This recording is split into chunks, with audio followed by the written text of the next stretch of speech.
রাজধানীর উত্তরায় milestone school and কলেজে বিমান বাহিনীর প্রশিক্ষণ বিমান বিধ্বস্ত হয়ে নিহত পাইলট তৌকির ইসলাম সাগর মাত্র ৬ মাস আগে বিয়ে করেছিলেন।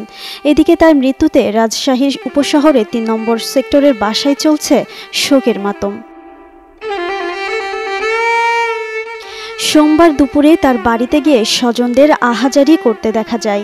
পরে বিকেল ৫টার দিকে সাগরের বাবা তহুরুল ইসলাম, মা সালেহা খাতুন ও ছোট বোন বৃষ্টিকে বিমান বাহিনীর একটি হেলিকপ্টারে করে ঢাকায় নেওয়া হয়।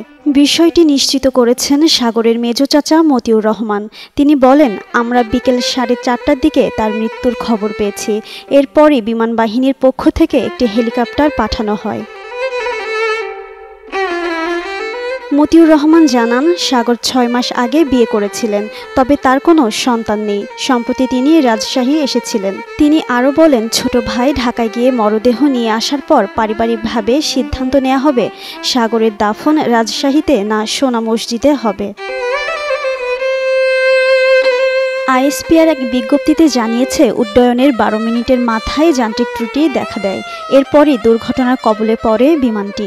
তবে পাইলট শেষ মুহূর্ত পর্যন্ত চেয়েছিলেন ফাঁকা জায়গায় নিয়ে যেতে। সোমবার দুপুর ১:০৬ রাজধানীর মাইলস্টোন কলেজ ক্যাম্পাসে ওই প্রশিক্ষণ বিমানটি বিধ্বস্ত হয়। এতে এখন পর্যন্ত ১৯ জন নিহত ও শতাধিক আহত হওয়ার খবর পাওয়া গেছে। জিন্নাত আরা ঋতু, যুগান্তর নিউজ।